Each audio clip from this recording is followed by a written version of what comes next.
time for another pumpkin recipe. We're gonna be making a pumpkin quiche. Let's do this.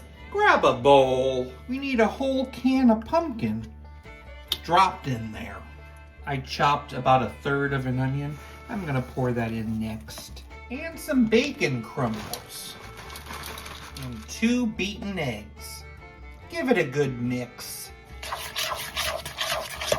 Gradually, we're gonna add a can of evaporated milk, and then we're gonna stir it until well blended.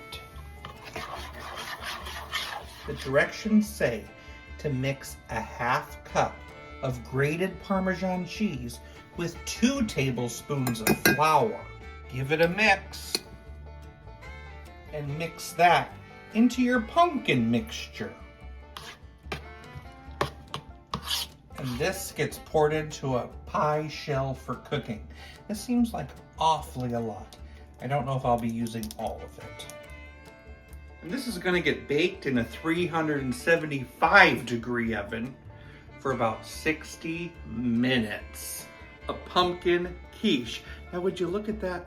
How strange is that? And it looks just like a piece of pumpkin pie, but it's a savory meal.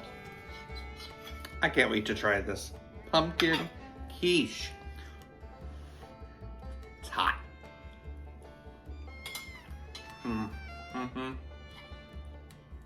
It is totally quiche. It's very savory and delicious. The pumpkin is not too strong. It tastes just like a quiche. You do notice an unusual texture compared to a quiche, but it's really good. I think I'll give it a 7.2 out of 10. It's hard to make a salad because lettuce is so bland. I think this is something that needs a dressing.